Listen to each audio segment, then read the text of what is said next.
Bonjour.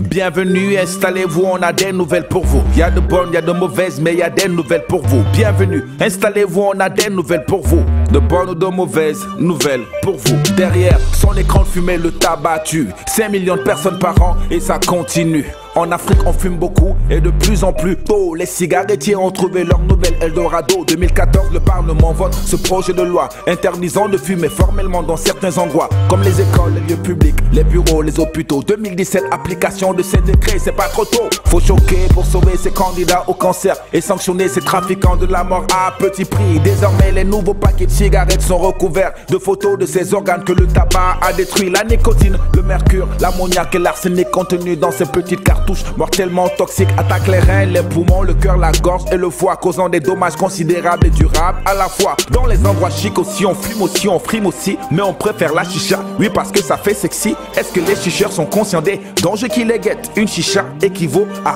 40 cigarettes.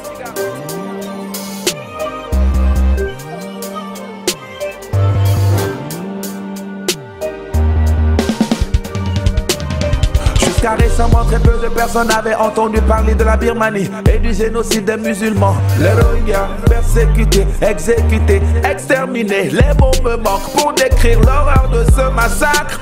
Leur seul tort, c'est d'être des musulmans minoritaires parmi les bouddhistes birmans. Depuis 2012, les génocides est permanent. Villages incendiés, mais aussi viol de femmes et d'enfants. 120 000 déplacés, mais qui s'en soucient. Pas le prix Nobel de la haine, Aung San Suu Kyi. Apatrides, ils n'ont pas accès aux services sociaux, aux écoles, au marché du travail ou aux hôpitaux. Minorité la plus oppressée au monde, entassés dans des camps de réfugiés, ils vagabondent entre les frontières de la Birmanie, du Bangladesh. Mais le monde garde le silence assourdissant et lâche. Les gendarmes du monde n'ont toujours pas réagi. Monsieur l'arbitre, qu'attendez-vous pour siffler penalty? Ou c'est parce que c'est des musulmans, des moins que rien? Depuis quand Bouddha enseigne la haine de son prochain?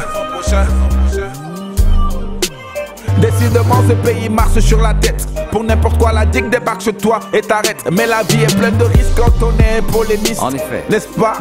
Sceptique? Oui. Qu'en est-il de Kémy Séfa? Kémy Séfa, mais Roman Séfa pas chez toi? Non pardon, Kémy Séfa. Welcome to Sénégal, c'est reparti pour un nouveau débat. Aujourd'hui c'est Macky qui muselle Kémy, le pic est là-bas. Parce que le Kémy t'a brûlé des CFA, c'est vers la France que l'on expulse l'ennemi de l'État. L'afro-descendant veut faire tomber la France-Afrique. Demban veut pas que Dupont lâche la pompe Afrique. Vite fait, le franco-béninois polémiste et rebelle fait le buzz et fait trembler le roi. À peine sorti du trou, Kémy s'ébat des balles. Le droit de veto sur la BCAO est un scandale. Kémy n'est pas content de la bourgeoisie sénégaloise et Macky n'est pas content de Kémy, alors Macky le toise. Un arrêté émis par le gouvernement sans ministre, c'est le bout de la piste pour le controversé activiste. Sans artifice, on met un terme à la musique maîtrisée par le plus malin des marionnettes. Merci Scepter. Ne zappez surtout pas, le Wolof c'est dans un nez sans l'information, sans chichi. Le journal rappé, non ne partez surtout pas. Le Wolof c'est dans un moment, la vraie info c'est ici. Le journal rappé. Jage si leen déglu leen am nañ xibaar indil leen yi neex ya naqari waaye léppay jëm ci yéen. Jage si leen déglu leen am nañ xibaar indil leen yi neex ya naqari lépp jëm ci yéen.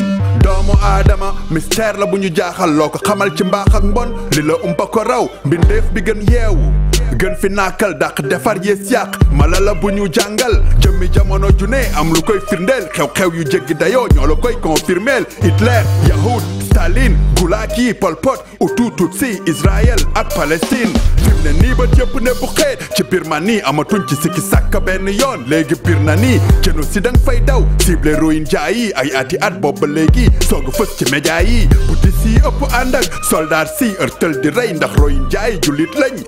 Amuñ fa benn droit, xalaatuñu nit lañ. Mbootaayu askan yi xam li xew te kenn ñemewul jaar si. Ndaw si nag Aung San Suu Kyi mën nañ Birmanie lépp moo ko fay dogal. Prix Nobel de la paix waaye c'est tout ci ndax ay calcul mbubb complice lañ koy solal.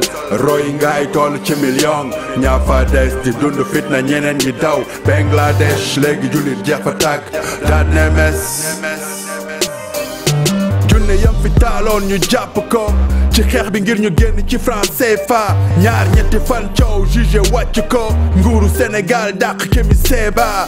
paquete këram airport avion France amul tago amul waaj kole motif amul sens jili Bagdad mi ngi woon aéroport jili sa xalaat histoire bi kan moo ci am tort xanaa du Kémi Séba mi justice su Sénégal seetaloon bët ki Demba Njaay xëy kenn mënu la wax lan lañ ko tax xalaat leer nañu nguur gi doole lañ ñu jaay français fa baaxul Afrique Kémi moom la doon xeex ba jaaj fa dugg jeel ci ndigalu Macky Cron ñu jàllax ko automatiquement au pays des manuels ci ay waxtu yu gàtt lañ ko bogo jaga te wuti aéroport kayit yu ñu signé ci ay sorxo ndax xam nañ ni ci dossier bi ñoom ñoo am tort camarade yi teewoon ngir jàppal ko tànk takk dégg ërtal leen bëgg leen a sànk jàpp Simon jàpp Tchad ak Guy Marius Sagna régime bi soppaliku dictature ñëpp a xam depuis kaña bu dee Kémi Séba tal benn junni lañ ko tuumaal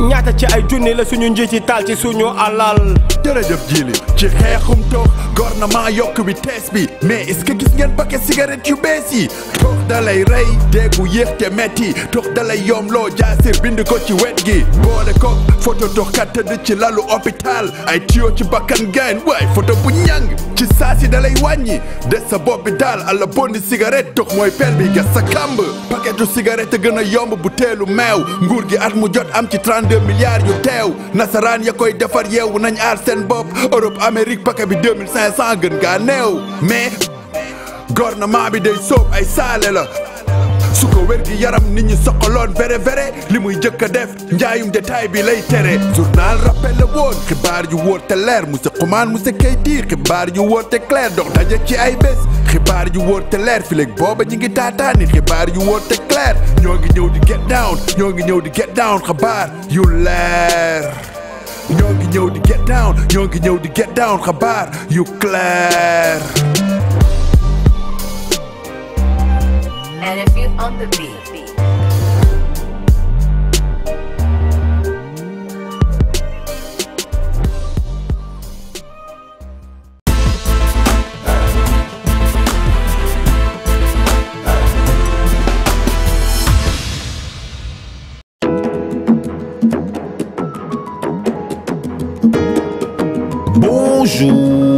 Bonjour. And if you on the beat.